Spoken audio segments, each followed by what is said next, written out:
అమ్మ చెప్పింది. Hi friends, ఎలా ఉన్నారు? చోటు వచ్చాడు. అప్పుడే వారం గడిచిపోయిందా అనుకుంటున్నారా? రోజూ ఆడుకుంటూనే ఉన్నాం కదా, అందుకే రోజులన్నీ చకచకా అయిపోయినట్లనిపిస్తుంటుంది. ఇంతకీ వారమంతా మీరేం చేశారు? ఈరోజు నేను ఏ విషయం చెబుతానని ఎదురుచూస్తున్నారా? సరే, పదండైతే మాట్లాడుకుందాం.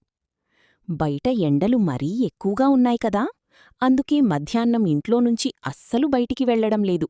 సాయంత్రం పూట మాత్రమే కాసేపు అలా పార్క్లో ఆడుకుని వస్తున్నాను. నా ఫ్రెండ్ కౌశిక్, నేను రోజూ అక్కడే ఆడుకుంటాం. మొన్న ఏమైందో తెలుసా నేస్తాలు? మేమిద్దరం క్రికెట్ ఆడుకుంటున్నాం. నేను బ్యాటింగ్ చేసేటప్పుడు బాల్ చాలా దూరంగా వెళ్ళి పడింది. మొదటిసారి వెళ్ళి తనే బాల్ తీసుకొచ్చాడు. రెండోసారి తీసుకురమ్మంటే తీనన్నాడు. దాంతో నేను గొడవ పెట్టుకుని అక్కడ్నుంచి వచ్చేశాను.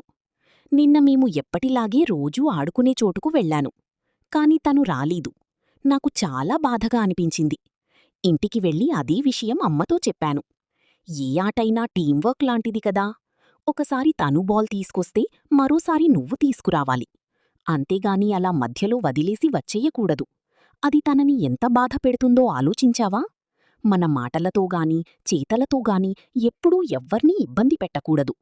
ఒకవేళ ఎవరైనా మన వల్ల బాధపడుతున్నారని తెలిస్తే వెంటనే క్షమాపణ చెప్పాలి.